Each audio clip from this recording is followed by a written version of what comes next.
Bienvenidos a la nueva temporada de UniPod. En esta oportunidad vamos a entrevistar al doctor y profesor Carlos Abdal. Hola Morena, buenas tardes. Buenas tardes, ¿cómo está? Muy bien, muchas gracias por la invitación. Me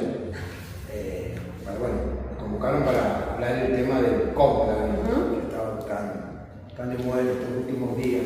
Bueno, lo primero que yo quiero aclarar es que yo no soy licenciado en Derecho Canónico.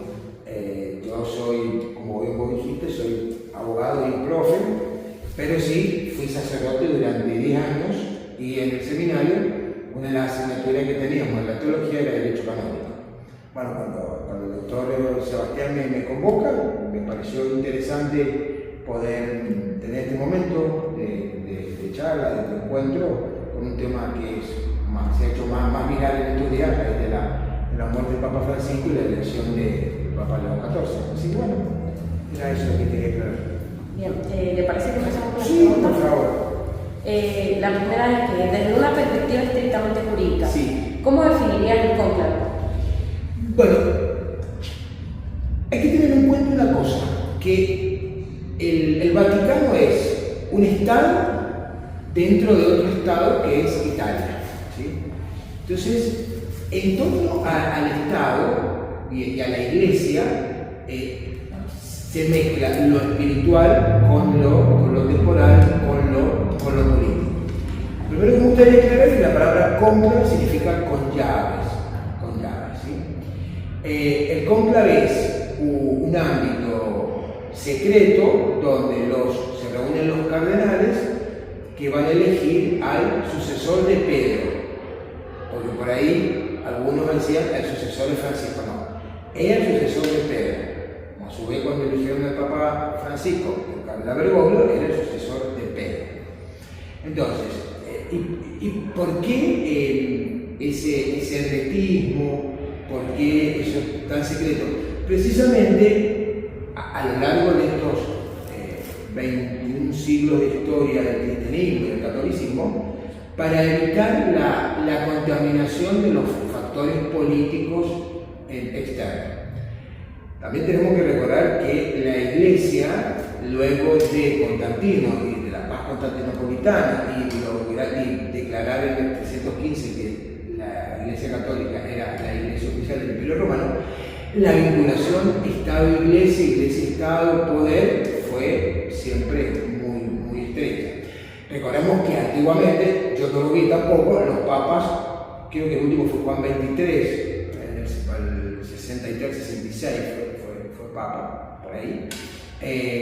Tenía una corona que eran 3 coronas, una arriba de la otra, porque representaba que el papa tenía el poder temporal y el poder espiritual. De hecho, en alguna época de la Iglesia, el papa nombraba a los reyes y casi todo lo que es conocido hoy como Italia eran los territorios del Vaticano. Se llamaban estados pontificios. También tenemos que recordar que Italia no nació como se lo conocemos ahora, sino que eran reinos que después se fueron unificando. Entonces, ¿por qué ese hermetismo? ¿Por qué ese esclarecimiento? Precisamente para que sea una cuestión absolutamente espiritual. Y los que somos católicos y creemos en la Iglesia, no a la Iglesia, creemos en la Iglesia, sentimos y consideramos que el Espíritu Santo es el que ilumina a los cardenales para que elijan al sucesor de Pedro. Que a su vez, lo que estricta y técnicamente se elige es el obispo de Roma. ¿Sí? Porque acá vamos a hacer una pequeña explicación. Última Cena, ahí Jesús instituye el sacramento de la Eucaristía y del sacerdocio. Esos 11 apóstoles, porque Judas no está, esos 11 apóstoles son obispos. ¿Por qué? Porque, y a su vez, lo que nosotros conocemos como el orden sagrado de los 7 sacramentos, uno y que se da para toda la vida, es el orden sagrado. Ese orden sagrado se divide en 3: diáconos, presbíteros y obispos. ¿Sí? Los obispos, luego a los obispos se los nombra o se les da el título, no a todos, a algunos, el título de cardenal, lo que se le llama técnicamente el capelo cardenalicio, que es ese sombrerito como de 3 puntitas. Bueno, Entonces, el cardenal no es más que un obispo, sino que son todos obispos. Por lo tanto, lo que los cardenales eligen es al obispo de Roma. ¿Por qué? Porque Pedro y Pablo murieron en Roma. Entonces, se considera que esa es la sede y ahí nace la iglesia. Y con las palabras de Jesús, tú eres Pedro, soy esta iglesia, soy esta piedra, esta es mi iglesia, y ahí comienza toda la larga tradición de la historia y del catolicismo. Entonces, lo que se elige es al obispo de Roma. Y por ser obispo de Roma, es el Papa. ¿Qué otra cosa? Bien, entendí. Sí, comprendí todo, la verdad había estudiado un poco y bueno, la mayoría de las cosas ya las tenía un poco sabidas. Qué bueno. La segunda pregunta es, ¿qué rol juega el colegio cardenálico en el cónclave y cómo se juzgan los antecedentes a los candidatos de papa? El colegio cardenalicio, los cardenales que tienen menos de 80 años son los que tienen derecho a votar. El Código de Derecho Canónico, y acá lo tenemos, el Código de Derecho Canónico para Occidente y el Código de Derecho Canónico para Oriente, para las iglesias orientales. ¿Sí? El Código de Derecho Canónico no legisla estrictamente cómo se va a desarrollar el cónclave, sino que en el artículo 332 establece que cuando la sede queda vacante, la sede del obispo de Roma, queda vacante, ya sea porque fallece o porque renuncia. Nosotros hace pocos años renuncia Benedicto XVI y se elige al Papa Bergoglio como Papa, y él elige el nombre Francisco. Entonces, en 1996, el Papa Juan Pablo II da una encíclica, una exhortación apostólica, una exhortación apostólica que se llama Universis Dominici Greci, que más o menos traducido al español sería algo como los sacerdotes los sacerdotes del Señor para la Grey, sería más o menos la traducción al latín. ¿Sí? Entonces, Juan Pablo II en el año 96, a través de esta exhortación apostólica, una constitución apostólica. A partir de la constitución apostólica, él traza y define cómo se va a elegir al sucesor de Pedro cuando él fallezca, Juan Pablo II. ¿Sí? En este último cónclave fueron 133 los cardenales que fueron convocados para votar, y tenía que tener las 2/3 partes de los votos para ser electo el cardenal que sea electo papa, o sea, 89 votos. La verdad es que no sabemos si el nuevo papa obtuvo 89 votos o más, pero sabemos que tuvo los 2/3 votos, que es lo mínimo para poder ser electo papa. Esa es la primera pregunta. La otra, ¿cómo? ¿Cómo se juzgan los antecedentes a los candidatos a papa? A ver. Si es que tienen antecedentes. No, a ver, no son los antecedentes como nosotros entendemos del mundo jurídico. No, los antecedentes, la palabra para mí más correcta sería la trayectoria que cada cardenal ha ido teniendo a lo largo de su historia, desde que comienza como todo, en un seminario, después sobre sacerdote, diácono, sacerdote, obispo, prelado de un país, hasta que un papa lo nombra cardenal. Sí se tiene en cuenta también las líneas en cuanto al pensamiento teológico, pastoral. Sí, dentro de la Iglesia Católica, y como dentro de cualquier grupo, hay sectores como más progresistas, sectores como más conservadores, pero sí se tiene en cuenta lo que esos cardenales han ido haciendo a lo largo de su vida, tanto en Roma como en sus diócesis. Por ejemplo, que ahora con el nuevo Papa, la diócesis del cual él estaba en Perú, bueno, ahí, porque gracias a los medios hemos ido conociendo un poco la trayectoria y se ve con una impronta social muy fuerte. El nuevo Papa, como lo tuvo en su momento Bergoglio. En ese sentido podemos decir que se presume que el nuevo Papa va a seguir en línea pastoral, ¿no? ¿Quiere que vayamos a la otra pregunta? Sí, por favor. ¿Por qué no vota o puede controlar la elección una autoridad laica? Y volvemos nunca tenemos que perder de vista esto. La Iglesia es una institución sagrada. La Iglesia es una institución de derecho divino. ¿Sí? Entonces, el católico o la Iglesia, la institución tiene como norma, diríamos, como suprema constitución, digamos de alguna manera, para nosotros, la palabra de Dios, la Biblia, ¿sí? Tanto el Antiguo como el Nuevo Testamento. Y en la última cena, o sea, al comienzo, hubieron hombres nada más, que fueron los que Jesús llamó para que después fueran los continuadores de su misión. Vayan y bauticen en nombre del Padre, del Hijo y del Espíritu Santo, hasta que yo vuelva. Esas son las últimas palabras del Evangelio de Mateo. Entonces, precisamente como el mensaje de la Iglesia, que católico significa universal, ¿sí? No se ve la necesidad de por qué quienes no tienen el orden sagrado participen de la elección del Papa. O sea, la respuesta por ahí puede ser que es una cuestión estrictamente religiosa, espiritual, y volvemos a lo mismo. Y la idea es que esté lo menos posible contaminada de cuestiones mundanas, en el sentido de presiones, de intereses. Bien.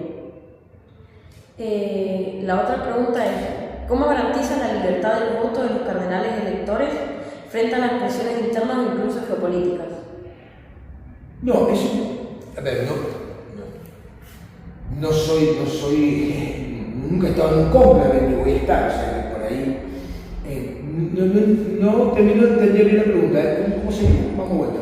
¿Cómo garantiza la libertad del voto de los cardenales electores frente a presiones internas e incluso geopolíticas? O sea, ¿qué garantiza? No, porque el voto es secreto. En la película Cónclave está muy bien hecha la película, tiene cosas muy interesantes. En el voto, al cardenal se le da un papelito y ahí de puño y letra él escribe el que considera que es su candidato, que se puede también autovotar, o sea, también puede ser. Entonces,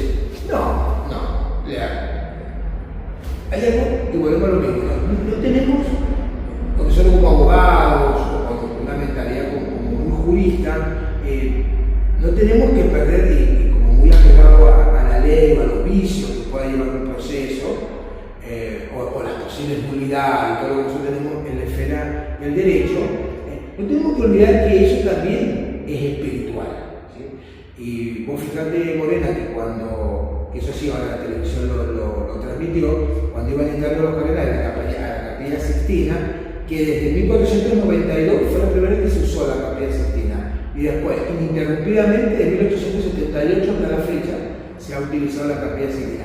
Ellos iban cantando el Veni Creator, que es el Ven Creador, el hermosísimo himno, invocando al Espíritu Santo. ¿Sí?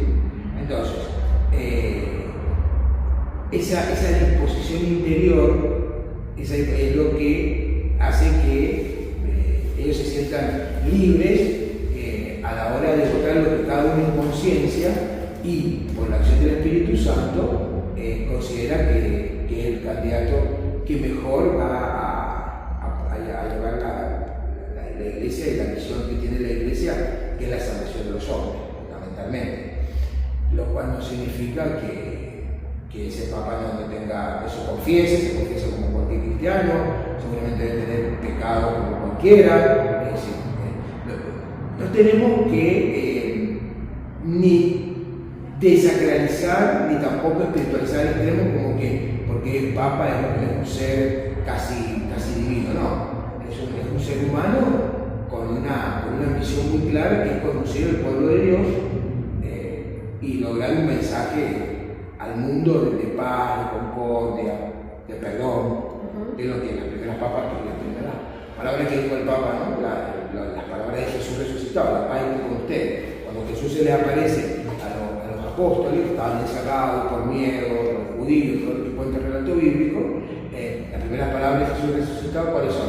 La paz sea con ustedes. Entonces, bueno, la misma palabra comienza diciendo el nuevo Papa León XIV, la paz sea con ustedes. Bien. La otra pregunta realmente está muy conectada con la anterior y dice, ¿qué sucede en caso de irregularidades en el voto durante el proceso del cónclave? No sé, vuelvo a insistir lo mismo, yo no soy especialista en derecho canónico, no creo que haya irregularidades, es una elección, una elección donde en este caso los 133 cardenales fueron emitiendo el voto, y eso es lo que también está muy bien porque van pasando de a uno, lo coloca en la urna, y luego cuando ya todos han terminado de votar, los va sacando, los va marcando y los van cosiendo en un hilo, y eso es lo que después se quema. No se puede hablar de irregularidades porque volvemos a hacer lo mismo, son 133 cardenales convencidos cada uno de la acción del Espíritu Santo y que el candidato que están eligiendo es el que los consideran cada uno individualmente y que hace que esas 2/3 partes, bueno, hay también el Espíritu Santo el que va suscitando, como dice el reliquiario, va suscitando, suscitando en el corazón y en la mente de cada uno de esos cardenales quién puede ser el posible Papa. Por lo que yo tenía entendido igual es que la mayor irregularidad que puede haber en los votos es que no se cumpla con el mínimo requerido. No, pero eso no es irregularidad, eso es no llegar a la 2/3. Claro. No, pero eso no es irregularidad. Claro. La irregularidad es cuando se afecta, bueno, la palabra dice, irregular es algo que está fuera de la regla, o va en contra de la regla, eso es lo irregular. No. La misma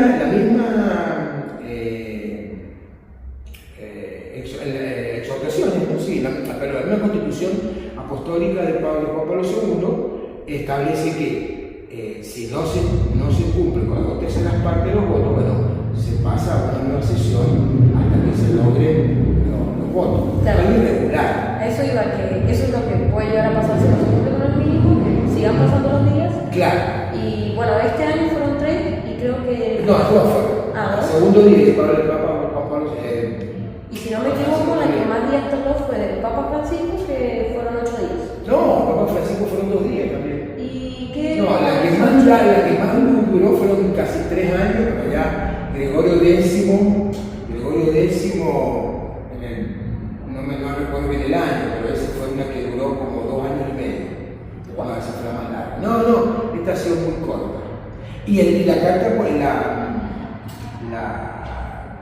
Constitución Apostólica creo que establece que si al quinto día no se han logrado los 2/3, se debe elegir entre los dos que tengan mayor cantidad de votos.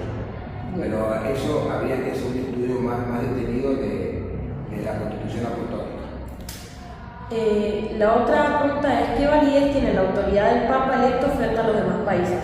No, tiene una autoridad espiritual. A ver, Juan Pablo II ayudó mucho a Argentina en el conflicto bélico con Chile y con Gran Bretaña. Juan Pablo II fue uno de los que ayudó a que cayera el muro de Berlín. Sería muy ingenuo si yo te dijera, no, el Papa no es solamente lo espiritual, no.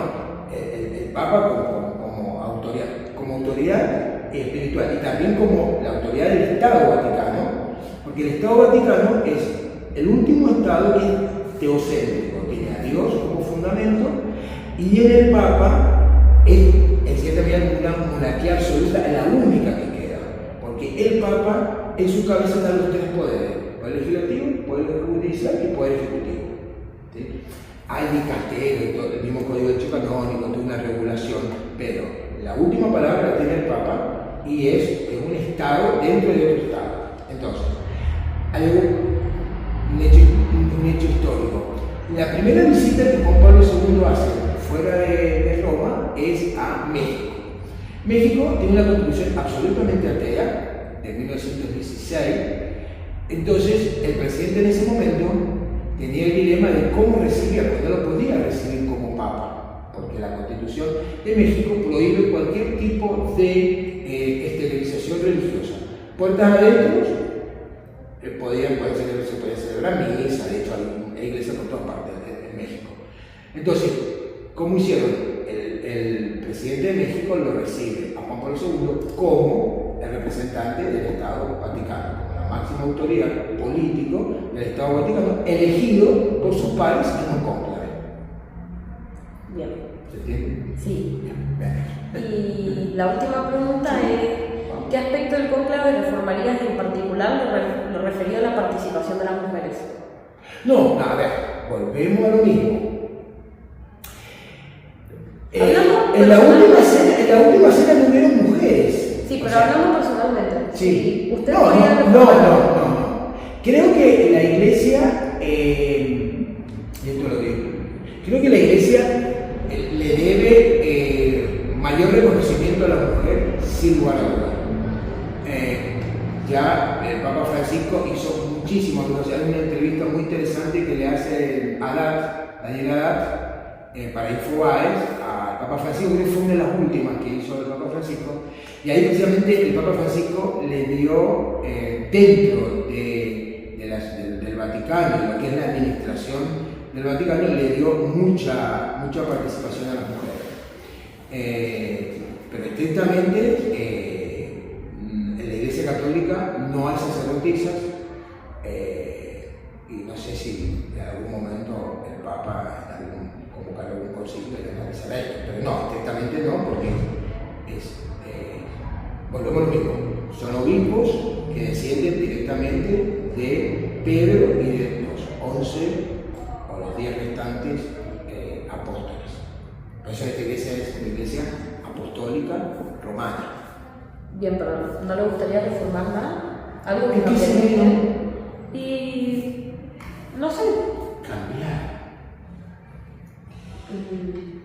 Que el voto tal vez sea más transparente, que la gente pueda tener acceso. Por ejemplo, yo no entiendo por qué la iglesia le niega tanta visibilidad a eso cuando es para millones de fieles. Ahora lo entiendo. Porque volvemos a lo mismo, o sea, para evitar que haya contaminación de cualquier tipo externo que pueda influir en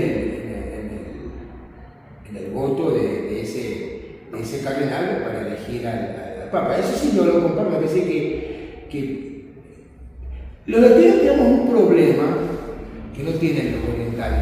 Los latinos queremos comprender todo. Los orientales son más espirituales en ese sentido y no cuestionan tanto, sino que aceptan que llegue un momento que no todo puede entenderse racionalmente, sino se pierde el dato de la fe, se pierde el misterio. Si yo quiero comprender todo, si yo quiero modificar todo, bueno, también la iglesia pierde su esencia. Sí creo que hay otras cosas en la iglesia que se podría, yo que pienso personalmente, por ejemplo, el matrimonio de los sacerdotes, podría haber una opción, como tiene la iglesia maronita, que el sacerdote puede optar por casarse y tener una familia y tener hijos, sí. Que se reviera el tema de los divorciados vueltos a casarse, si pudieran no comulgar sacramentalmente, es un tema que se debería tocar, eso sí, pero en cuanto a la elección del Papa, no. El tiempo es sabio y las tradiciones son sabias. Lo que hace que más allá del dato espiritual, de la existencia del Espíritu Santo, lo que hace que un gobierno o un Estado permanezca en el tiempo es precisamente el cumplir con las tradiciones. ¿Sí? El cumplir con las tradiciones. Por ejemplo, nosotros como que los americanos somos muy jóvenes todavía, como sociedad políticamente organizada, y viene un gobierno y en general, sin gobiernos partidarios, pero en general, viene un gobierno y tira por tierra todo lo que el gobierno anterior hizo. Ese gobierno termina, y no vemos que hay que destacar lo bueno también de las gestiones anteriores y que la tradición es sabia y que el tiempo nos enseña a cometer menos errores. Dicen que hay que mirar el pasado para evitar a futuro cometer los mismos errores. Bueno, Carlos, esas son todas las preguntas que tengo. Sí. Muchísimas gracias. No, por favor. Yo agradecido de que me hayan convocado.